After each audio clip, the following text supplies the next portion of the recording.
Welcome to the Marchand and Ourand Sports Media Podcast. I'm Andrew Marchand, sports media columnist for the New York Post. He's John Ourand, the media reporter for the Sports Business Journal. And this is week 5. And John, the big get, Bob Costas. And that was a big get. He was good. He was excellent. We taped it already, and you're going to hear it in a little bit. Costas was great. Some stories I'd never heard before. Some jobs he almost had. Some people who tremendous Bob Uecker story, a job he almost took that he didn't take. It's great. We think you're going to enjoy it. We were going to have Shaquille O'Neal on this week. We were lining up Costas hopefully for next week. He was gracious enough to come on this week, so he was the big get, and obviously he's an icon. We were going to have Shaquille O'Neal, tragedy for Turner and their family with Ernie Johnson's son, Michael Johnson, 33, passing away. And so they asked if we could postpone Shaq for next week. And so obviously we were more than willing to do that. And we wanted to send our condolences right away to the Johnson family and everyone over at Turner as well. Yeah, the one thing about Turner is they always talk about inside the NBA and how they're just a family and they operate as a family. And you can see it with this. Everybody's rallying around Ernie. That's why Shaq didn't appear on this week's episode. And I just, our condolences go out to not only Ernie, but to the whole Turner team, which they're going through a tough time this week. Okay, next week, week 6. So we'll have Shaq. You're going to be in New York again, Media Innovators for Sports Business Journal. If you're interested in that, check that out on their website. If you want to be a part of that, that's Tuesday and Wednesday. And we'll be doing the pod. The pod's every Wednesday comes out. So we really appreciate everyone listening. And before we get started, you got something, John? Yeah, the Media Innovators. I'm going to be interviewing John Skipper, Burke Magnus, Pete Bavacqua, Sean McManus is going to have a one-on-one interview there. All the big people involved with sports media are going to be in New York on Tuesday and Wednesday, and it'll be worth getting to. All right, well, let's start. Who's up? Who's down? Who's up? Who's down? John, I'm going to have you go first this week. Who do you got up? On the way up, Mike Mulvihill, an executive. Explain again. John always goes to these people like explain who he is. I know who he is, but that's for everyone. And he does a great job. Fox, the whole thing. But give us the background. Mulvihill, he's an executive vice president at Fox Sports, and I am going to give a faceless suit at Fox Sports. I'm going to give him credit for the Michigan State-Michigan game that was on Fox. Did you see that number?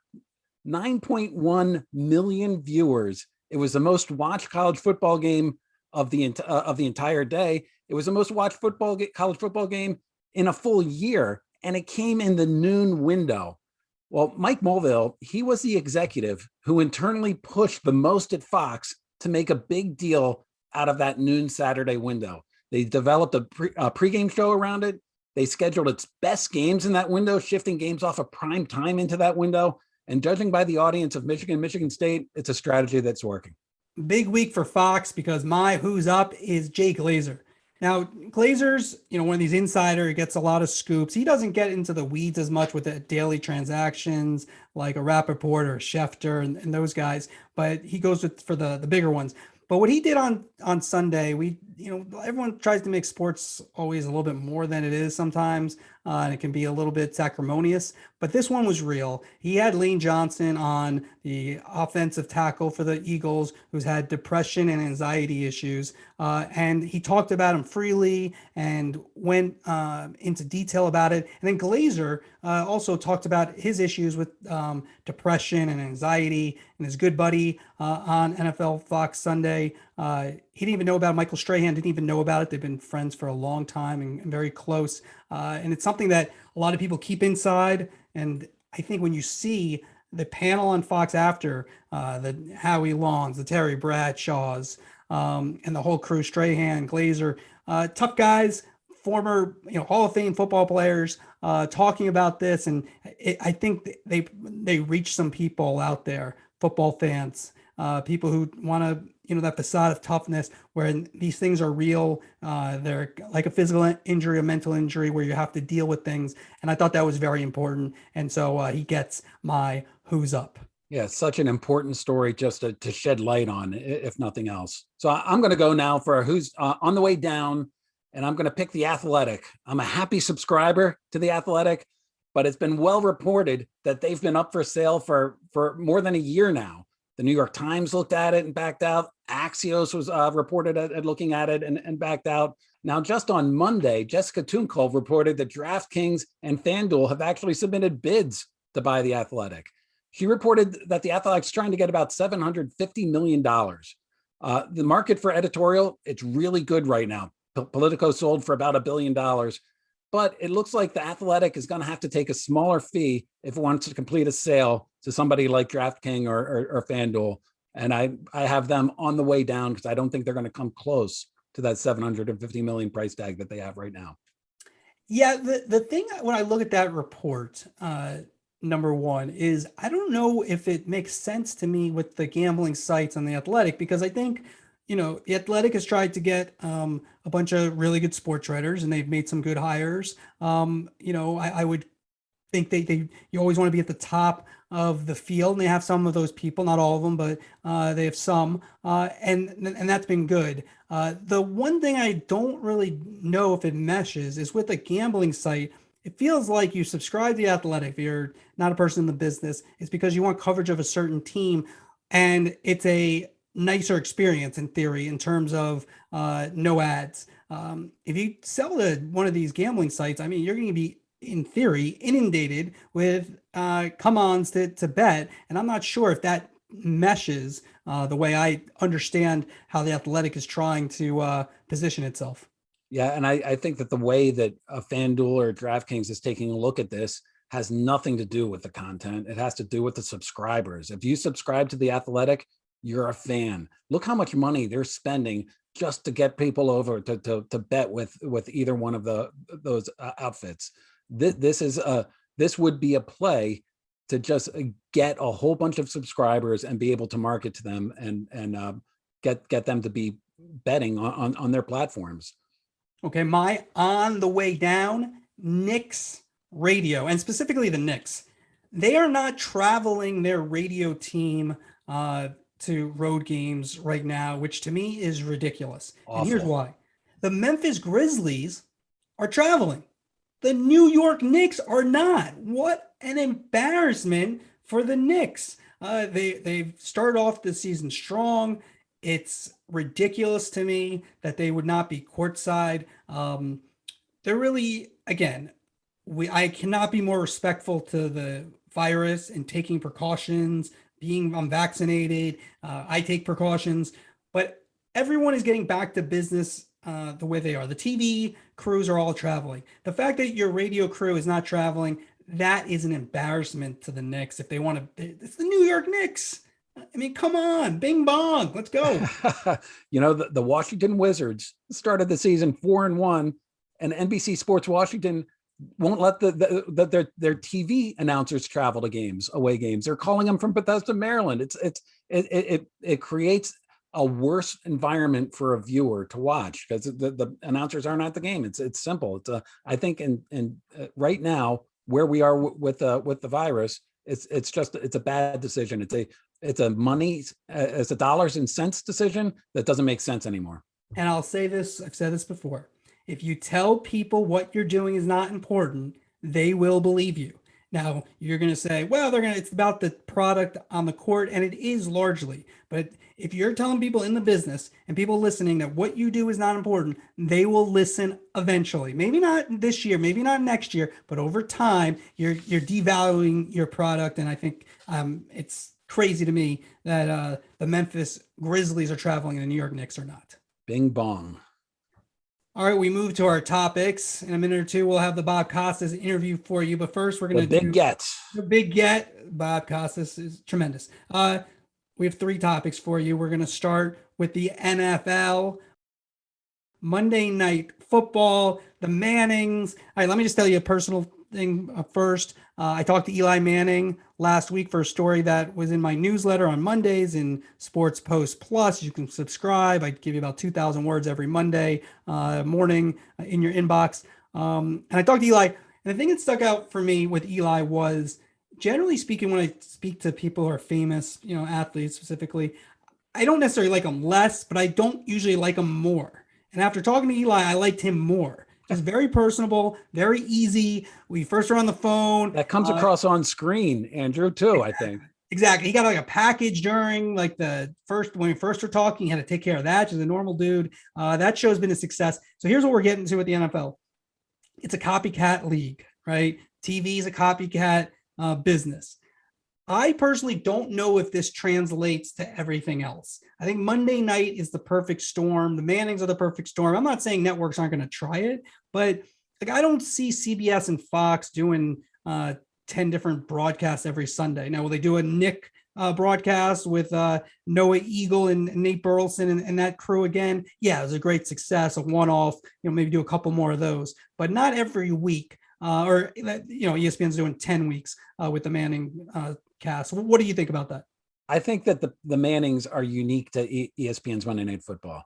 Monday Night Football has gone through how many years have they been just killed in the press, killed on social media, and they developed this Manning show, and all of a sudden you're seeing a lot less complaints about the Monday Night crew. I think it works well with them. I don't see Fox adding something to detract from Joe Buck and Troy Aikman, or I don't see NBC adding something to detract from Collinsworth and Al Michaels or Mike Tirico when he takes over. It is a copycat business, and so when other networks see something that works, they want to follow it. But I see more along the lines of what you mentioned, where CBS is going to use Nickelodeon as a way to attract a completely different audience, as opposed to the audience that might be interested in their bigger game. You saw Disney do it with Freeform as well. I mean, I don't see other networks trying to duplicate this, because I see it as helping out a broadcast that had been going through a really rough patch for several years. And I see it as the Mannings, Peyton and Eli, as being almost unicorns in this business, people that get good guests and that viewers are really connect to. Yeah, and I think it helps Levy, Greasy, and Riddick because there's just pressure taken off of them. And yes, people could argue they don't get the spotlight as much, but I think that Monday night broadcast is a scrutinized, tough broadcast. Many times in the past, they've gotten a little bit better schedule now, but many times in the past, they have not had as good a schedule. So you go into that game, you've watched your team. Usually your team's not playing, on Monday night. So you don't really have a vested interest in the teams. Maybe you have some fantasy football implications. Maybe you have a bet on the game, but you're really not as engaged as you are on other days. And so the broadcast became such a lightning rod. The Mannings take that pressure off, because if it's a bad game and they're on, you go watch the Mannings, and the main crew of Levy, Riddick, and Greasy, they don't necessarily have to fill that time. Now, they're going to have to prove themselves. They want to do that Super Bowl 26-27, but it does buy them some time to do well. Well, let's be honest, too. The main crew still by far gets the most viewers. So more people are turning into the main crew than to the Manning cast. But your point is taken, because if you follow my Twitter feed, which I know is not real life, but all the people that would be killing the main cast on Twitter, they're all watching the Manning cast, according to my feed anyway.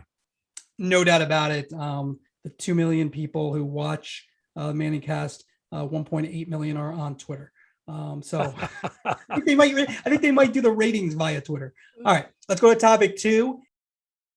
NBCSN is going to close down at the end of this calendar year. We've known that. You reported the exact date that it will be the last day of the year, New Year's Eve. That will be it for NBCSN. So my question to John Ourand, who's been covering this stuff for a long time. NBCSN's legacy: success, not success, total failure, total success. What do you got? First, let me hype that there was a report in yesterday's SBJ Media, Sports Business Journal Media, that I put out every Monday afternoon, giving the exact date, December 31st, that NBCSN is going to go dark. You said that. How much credit do you want? I just gave it to you. I had to give the actual title in there. I don't want to hear from my bosses again. I mean, come on. All right, fine. All right.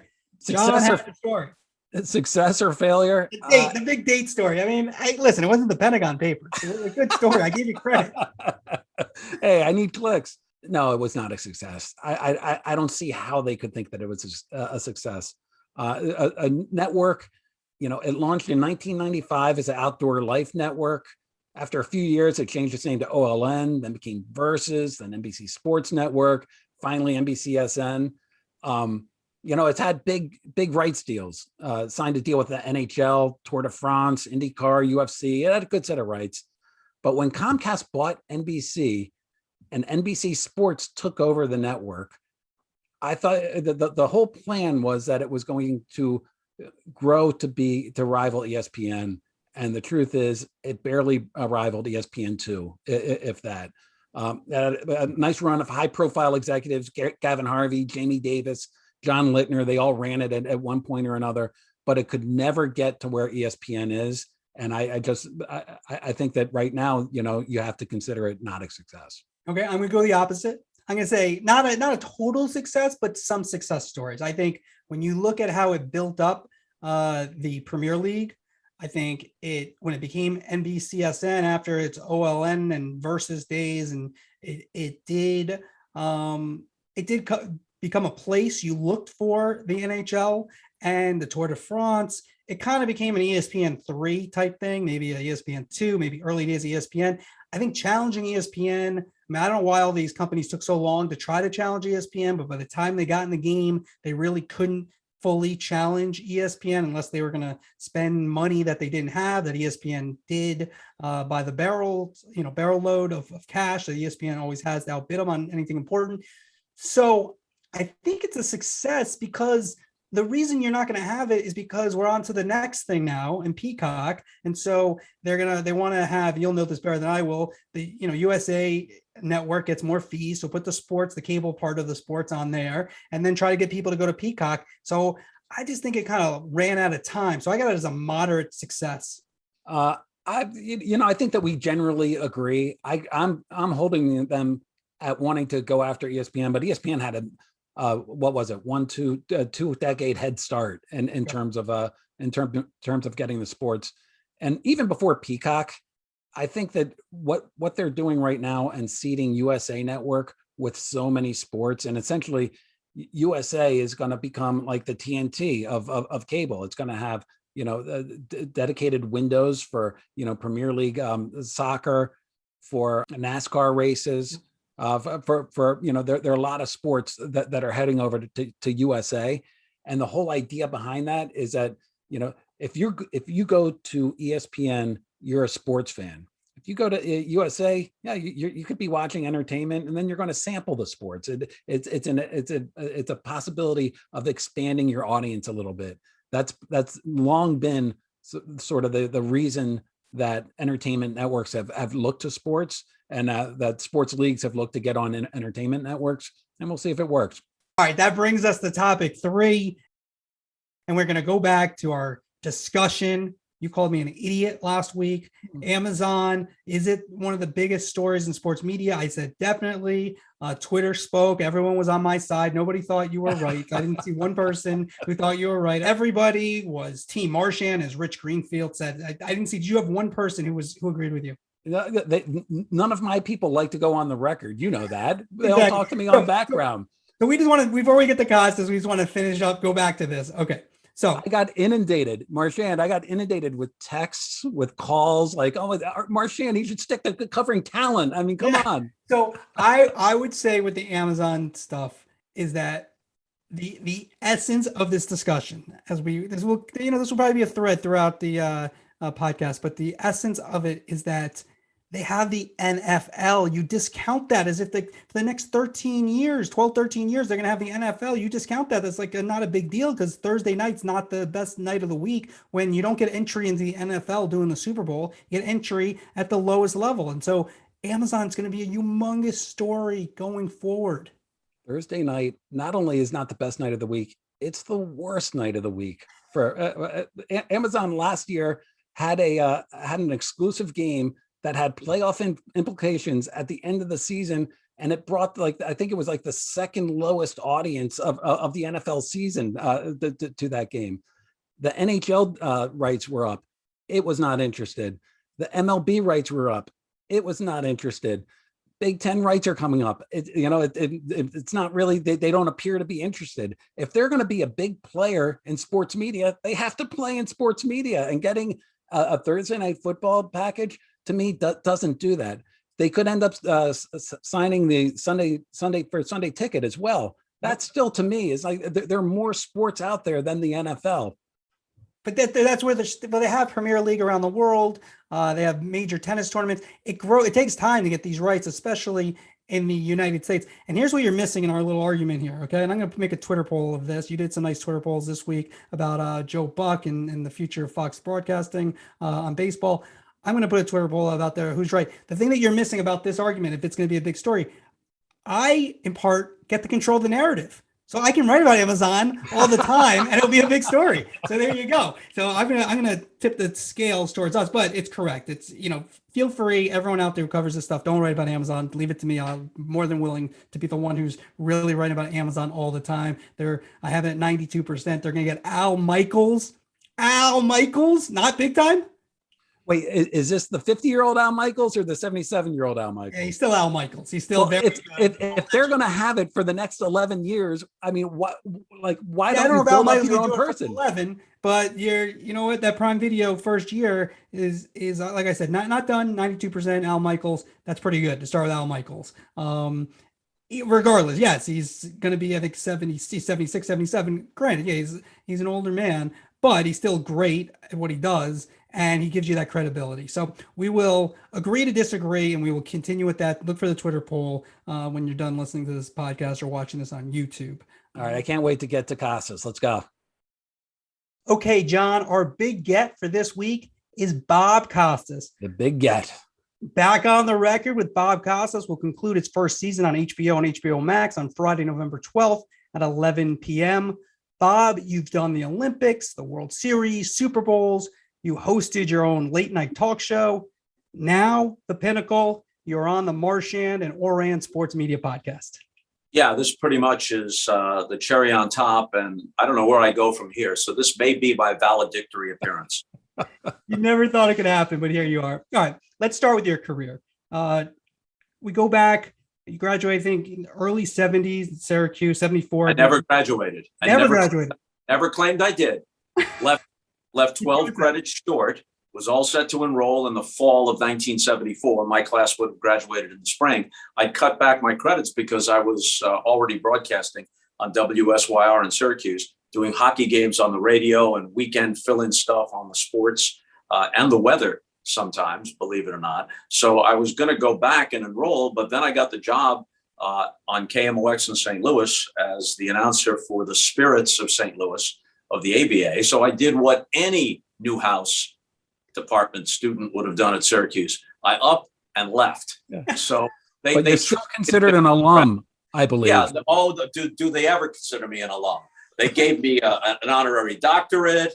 It's all good. So I left 12 credits shy, as I sometimes say, or as the athletic department puts it, Phi Beta Kappa.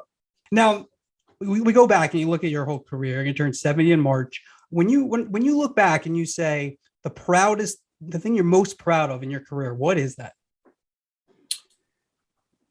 Maybe the single best thing I ever did, was the Later show in the late 1980s to the mid 90s. And I'm not entitled to many regrets, as fortunate as I have been. But leaving that show when I did, I had good reason. But in retrospect, I couldn't still be doing it today, but I could have done it another 5 or 6 years. It was very enjoyable. It has a new life now on YouTube. I hear from people all the time who call and say, "Hey, I was just watching you with Dennis Hopper." And I have to think for a second, was this a seance? Because sadly, Dennis has been gone for a while. Oh yeah, 1991, whatever it might have been. And I think it brought to bear a lot of the qualities I'd like to think I had at my best. But at that time, my children were 7 and 4, and I was commuting between St. Louis and New York, and NBC Sports had the Olympics, about to get baseball back. The NBA on NBC in the Jordan era was a big deal. I was still in part, it was a reduced part, but I was still part of their NFL coverage. It was a lot of stuff and something I felt had to come off the plate. And there was a lot of research that went into later.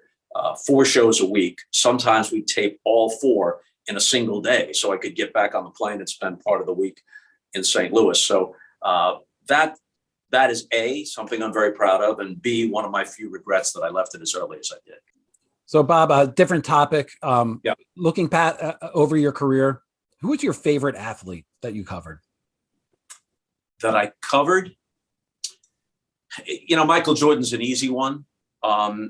He was so transcendent, and that era of the NBA, which includes the Dream Team, and it isn't just limited to the 6 Bulls championships that Jordan was at the center of, the whole constellation of stars around the NBA at that time. And no disrespect at all to the way it's covered now. Mike Breen and company are great on ESPN. Ernie Johnson and crew, that's the best studio show in the history of American sports television. It's all good, but those games were on NBC. They were central to the cultural conversation. The promos were on Johnny Carson and David Letterman and on the Today Show and whatnot. So it was just more central. It had a great buzz around it. So an easy answer is Michael Jordan. Being a baseball guy, I loved Ichiro Suzuki because he played a throwback style in a bludgeon ball era. Every game was 10-8, and this guy was slapping hits to the opposite field and dropping bunts and just doing all kinds of throwback things. And Ozzie Smith was a guy, there's a St. Louis bias here, but it's some people, like Magic Johnson is an example, they're not just good, but they remind you of what you like about it. They exude joy and happiness, and that transmits to the audience. So those are a couple. Let's go to the other end of this spectrum then. Who are some of the most difficult ones that you covered? Network sports broadcasters are fortunate. We don't get the worst of it, usually. There are separate set-asides. We're not part of the scrum, usually. We get the athletes or the coaches one-on-one. So I've really had a 99.9% positive experience in that respect. The worst interview subjects, John, aren't the ones that are contentious. They're the ones that are boring or have nothing to say, the ones that are monosyllabic. I did have, and I'm not going to use a name here because it all just becomes clickbait and it's removed from the context of the conversation we're having here. But I did have one during the time that I was covering, when I was hosting Sunday Night Football on NBC, and I would do a couple of interviews each Saturday that would air during the pregame show on Sunday. And I did have one player who arrived not wanting to do it and began giving these answers that were not just unusable in terms of being boring, but they were disrespectful. And finally, I just said to this guy, look, I'm at least as good at what I do as you are at what you do. And this is unprofessional and disrespectful. And there are people besides myself in this room who endeavored to make this look right for television. They're doing their job. If you didn't want to do this, you shouldn't have said you were going to do it. And we're done now. And I just got up. And he said, well, I thought some of the questions were kind of preschool. And I didn't really unload on him by telling him, I've interviewed hundreds of people, much more interesting and probably a lot smarter than you. And I just said, well, given your petulance, if anyone would understand a preschool attitude, you'd probably be the guy. Now, Bob, you sure you don't want to go viral? I certainly don't. I certainly. By the way, clickbait is fine with us. This is it is, but not with me. And this is one of the things that actually, I'm being serious now. Yep. This is one of the drawbacks of the modern media landscape.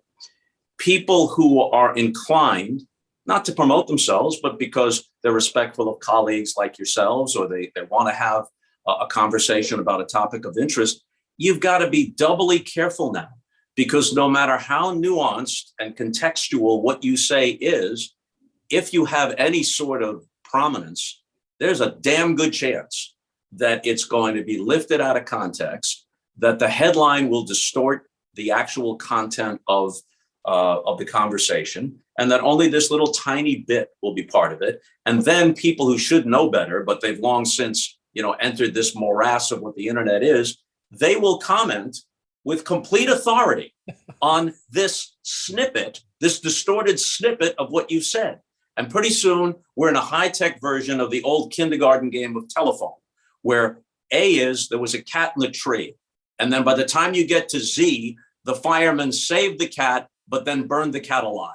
I'm always asked to give advice to, young broadcasters or people in that are just getting started in the business. Like, what's your go-to piece of advice to them, Bob? Well, it's the same general advice I've been giving for decades. Get as well-rounded an education as you possibly can. You cannot learn to be a broadcaster in a classroom.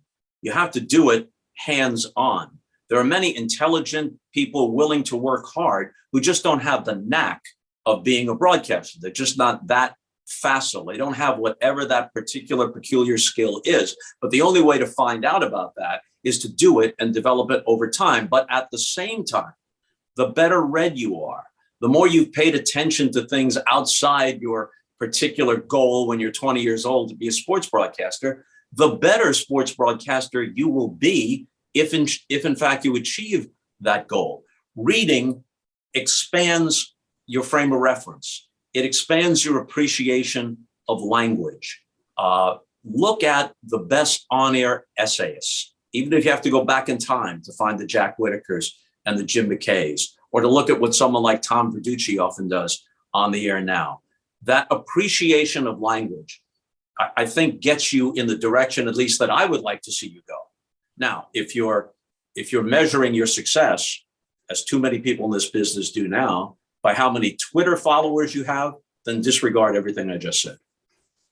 And do you, when you look back at your career, was there a time, you are very well-rounded, you've been contributors to NBC News, that you could have transitioned in full-time, done either a news show or news talk show? Was that ever something that was presented to you and you could have done? And what was your thinking? Yeah, well, Later, which was created by Dick Ebersol and Brandon Tartikoff, was that. Maybe 5% of the guests, if that, were sports guests, and the rest were across a whole spectrum of life stories. But since you asked, I never mentioned this for 20, 30 years, but I have mentioned it a couple of times because I've been asked, and I guess it's far enough in the rearview mirror that it's not a news item. But when David Letterman left NBC after Jay Leno got the Tonight Show rather than David and went to CBS, part of the deal was that he controlled the hour after his, that Worldwide Pants would produce the hour after his. And Later had followed David Letterman's show, and I had been a frequent guest with David, and he and I had a good relationship. And he offered me that hour after his, which eventually went to Tom Snyder when I declined. And to sweeten the pot, CBS offered me a correspondence spot on 60 Minutes. So I would have done the hour after David Letterman and been a correspondent on 60 Minutes. And it was very, very tempting. And at a different crossroads in my life, I undoubtedly would have done it. But at that time, as I mentioned earlier, NBC had a treasure trove of sports riches. I had a very close relationship with Dick Ebersol. And another factor was the ages of my kids, 7 and 4 at that time, roughly, or 8 and 5, and the commuting between St. Louis and New York. And as corny as it sounds, you can say to a little kid, hey, want to go to the ball game? We'll stand by the batting cage. We'll say hi to Ozzie Smith. Want to go to the Bulls game? Well, we'll watch Michael Jordan. Or let's everybody go to the Olympics. A little harder to have a kid's, attitude perk up when you say, I'm interviewing the Secretary of State. Want to come along? So that was actually part of the decision. Bob, you've worked with so many great people. I'm not going to ask you to name one, but if you look back of your career and you say, this is the person I had the most fun with, maybe it's going out to eat, maybe it's just being on set. Who is someone who just sticks out when you tell stories at a party that just this guy was just something else, or a woman? I'm going to call it a tie between Ahmad Rashad and Bob Uecker. Ahmad is, first of all, a very underrated broadcaster. Athletes respond to him. He's a very close friend of Michael Jordan. Ahmad's role was never the same as mine. It wasn't the same as Marv Alberts. It wasn't the same as Bryant Gumbel's. It was a different role, and he did it exceedingly well. And I don't think he gets full credit for how facile he is as a broadcaster. So that's A. But I just enjoyed his company. I think we clicked on the set. I wish I saw him more. Our paths don't cross as much as they once did. We occasionally text or speak on the phone, but he's just a wonderful guy and a measure of our friendship. And it really meant a lot to me. He was overseas. I forget where. I think he might have been in France or something. And he landed in New York on the morning of the ceremony where I entered the broadcasters wing of the Baseball Hall of Fame in 2018. And he hopped on another plane. He wasn't expected. He hopped on another plane. And it isn't easy to get to Cooperstown. There's no direct flight. You got to fly to Syracuse or Albany and then drive. And he showed up that day, which meant the world to me. But also, if you saw Ahmad, now this is baseball. It's not the NFL. People forget he was a terrific NFL player. It's not the NBA, which he's associated with. When he's standing in the plaque gallery at the Hall of Fame and Ken Griffey Jr. wants a picture with him, this guy exudes star power. And he's just a very, very nice guy to spend time with. The other is Bob Uecker. As funny as Bob Uecker has been over the years on The Tonight Show with Johnny Carson or the little quips he manages when he's broadcasting a ball game, he's even funnier than that when he doesn't have to censor himself. Norm Macdonald, the late, great Norm Macdonald, got in trouble and got on the wrong side of Bob Uecker because he didn't respect the code. And he went on David Letterman and later Howard Stern and talked about some of the things that Ueck says when he thinks he's not on the air. And they are all hysterically funny, but it's in that sort of old school context of boys will be boys type thing. And what Ueck does, and it's beyond belief, if you're in the booth with him and he knows you, likes you, trusts you, he will do parallel broadcasts simultaneously. He'll use the cough button. He'll call the play, then hit the cough button and have some hysterical aside that he could never say on the air. So it's, well, here's John Doe, popular former MVP, checks in hitting 302, fat, overrated SOB, swinging a foul back to the screen. And I said, Ueck, you know, you do this 100 times. What if you miss the button? What if the signal gets scratched? What are they going to do? Put me in broadcasting jail? I've lasted this long. I'm 80 years old. Who cares? That's great. That's amazing and crazy at the same time. Right. It's right. But here's the thing. I never broke the code. What I just told you is okay. Yeah, exactly. Norm and Artie Lang broke the code. God, and it takes unbelievable talent to be able to do that. That's a skill. Yeah, here's the thing about it.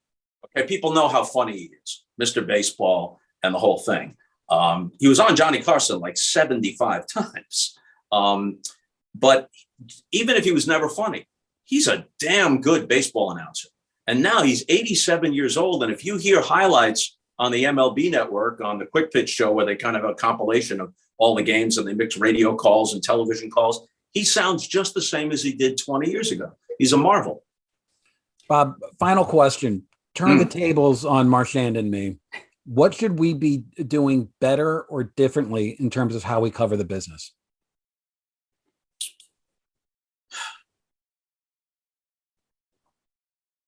No compliments either. Don't say like we're Yeah, we're not looking for compliments.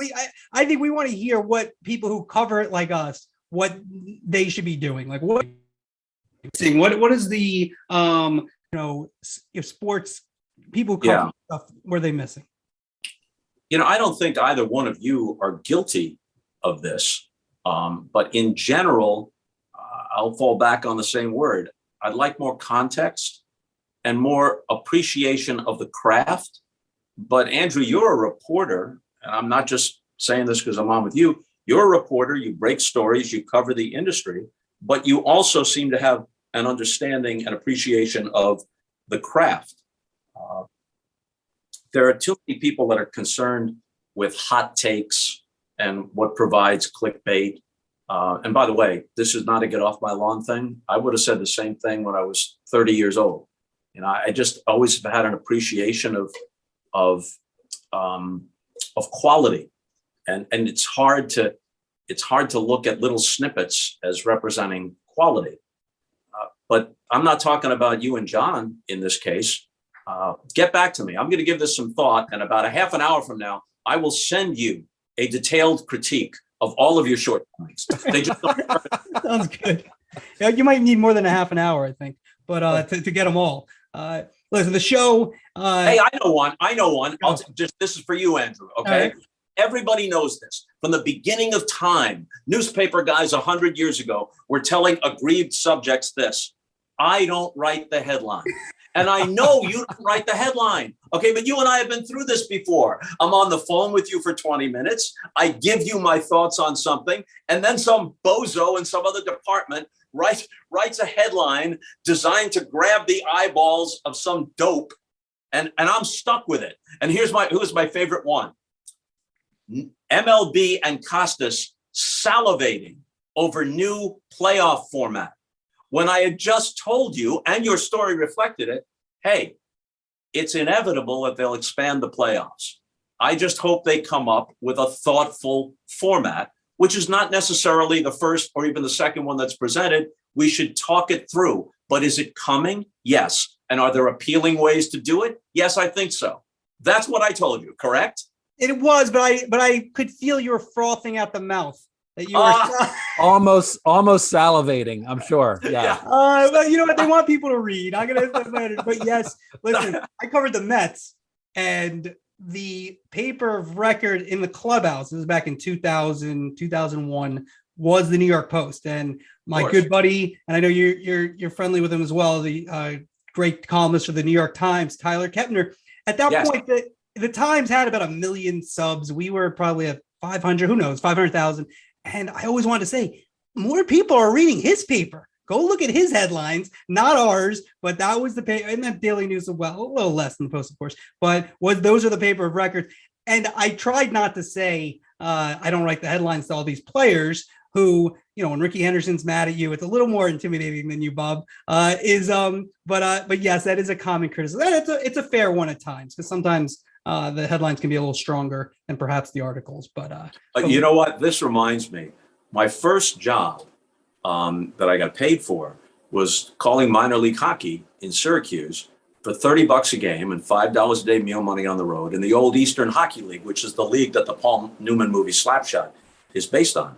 And I knew a lot of the guys who were extras in the movie, and the character Ogie Oglethorpe in Slapshot is based on Bill Harpo Goldthorpe, the most penalized and most arrested in all likelihood man in the history of hockey, who was a Syracuse Blazer. All right, so it was not Goldthorpe in this case, but another player had been penalized for something or other.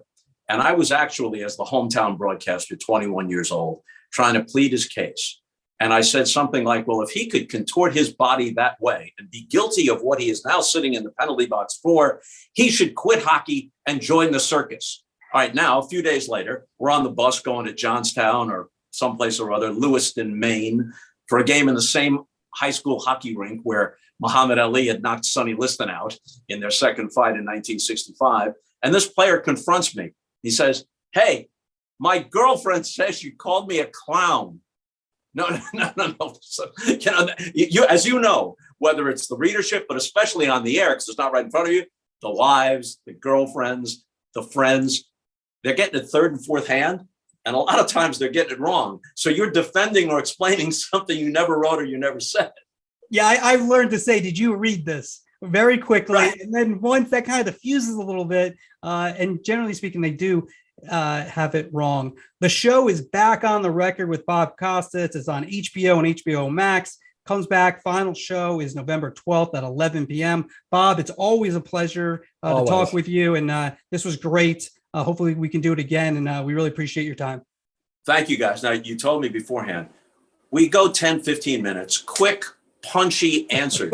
I have difficulty clearing my throat in 10 or 15 minutes. So I hope you're happy with what you got. Yeah, well, I'm not doing it over. Yeah, well, the thing is, we did start, right? John and I started. It was going to be called, what was it, 6.5 pretty good minutes, and kind of an homage to PTI's 5 good minutes. Right. Had Scott Van Pelt on. We went half an hour, cut it down. Then we had Jimmy Pitaro on, and we went 30 minutes. So it's the big get, and it's the big get now. Now it's no longer we're no longer putting a number on. We're listening. We're trying to make it so it's listen, you were great. So it will make it so people are listening to obviously us talking now. It was tremendous. So good content's good content, as you know. So we appreciate it very much. There you have. Oh, you mean we were live? You're new. Oh, Listen, God. Bob, if you had graduated from Syracuse, you might have realized what's going on here. You're right. You're right. I'd have a better grasp of the basic dynamics of broadcasting if I'd only finished up those 12 credits. Exactly. You know how miserable we would be live? Oh my gosh. No, we're very heavily Bob edited. Uecker. Thank you very much. You know, Andrew, I'd like to compliment your lighting director. What are you in the Federal Witness Protection? Oh yeah, you know, I have the blinds closed. Now we're back. Listen, the podcast stuff, Bob. I'm going to give you a little, a little note on the business. You want it to be a little you don't want to be so professional. So we're really, Right. we're really digging. We're not professional. We're both Right. writers. It needs to be more raw. Let me do that again. Here you go. Up on YouTube. There you go. Oh, all right. Well, thank you, Bob. Later. Thanks, Bob. Andrew, that was fantastic. What a professional broadcaster Costas is. The one thing that stuck with me is he's a professional storyteller, of course, a great storyteller, but his memory recall, he was telling stories from 1974 and 75 just as easily as he was from the last couple of years. Yeah, I think when you talk about sports casting careers, you could argue he's had the greatest one of all time. He's definitely in the conversation at the least, and maybe the best ever. The amount of Olympics he's done, the World Series, the Super Bowl, pregame shows. Look, I don't think it's different than like kind of comparing athletes because a lot of it is just luck in terms of where you work and when they get the rights. So in terms of tonnage, but just he's so versatile. I think host wise, you can't, hosting Olympics, you basically can't get better. Play by play is very good. Is he the best ever? No, but he's very, very good.